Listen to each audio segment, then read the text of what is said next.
സംസ്ഥാനത്ത് താപനിലയും വൈദ്യുത ഉപയോഗത്തിന്റെ നിരക്കും സർവകാല റെക്കോർഡ് പിന്നിടുന്നു. താപനില ഉയരുന്ന സാഹചര്യത്തിൽ സംസ്ഥാനത്തെ 12 ജില്ലകൾക്ക് ഇന്ന് യെല്ലോ അലർട്ട് പ്രഖ്യാപിച്ച് കാലാവസ്ഥാ നിരീക്ഷണ കേന്ദ്രം.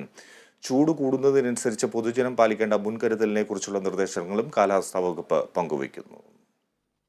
വേനൽ മഴയെത്തിയെങ്കിലും സംസ്ഥാനത്ത് താപനില ഓരോ ദിവസവും ഉയരുകയാണ്. ഏറ്റവും ഉയർന്ന താപനില അനുഭവപ്പെടുന്നത് പാലക്കാട് ജില്ലയിലാണ്. 41 ഡിഗ്രി സെൽഷ്യസാണ് ജില്ലയിലെ ഇന്നത്തെ താപനില.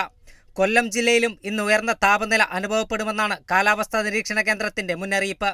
മറ്റു ജില്ലകളിലെ സാഹചര്യവും ഒട്ടും വ്യത്യസ്തമല്ല. ചൂട് കൂടുന്നതിനനുസരിച്ച് നിർജ്ജലീകരണവും മറ്റാരോഗ്യ പ്രശ്നങ്ങളും ഉണ്ടാകാനുള്ള സാധ്യത കണക്കിലെടുത്ത് പൊതുജനം പാലിക്കേണ്ട മുൻകരുതലുകളെക്കുറിച്ചുള്ള നിർദ്ദേശങ്ങളും കാലാവസ്ഥാ വകുപ്പ് പങ്കുവെക്കുന്നുണ്ട്. താപനില ഉയരുന്നതിനോടൊപ്പം സംസ്ഥാനത്തെ വൈദ്യുതി ഉപഭോഗവും കുതിച്ചുയരുകയാണ്. പ്രതിദിന വൈദ്യുതി ഉപഭോഗം സർവകാല റെക്കോർഡുകൾ പിന്നിടുന്നു. ഈ സാഹചര്യം കണക്കിലെടുത്ത് വൈകിട്ട് 6 മുതൽ 12 വരെയുള്ള പീക്ക് ടൈമിലെ വൈദ്യുതി ഉപഭോഗം കുറയ്ക്കണമെന്നാണ് KSEBയുടെ അഭ്യർത്ഥന.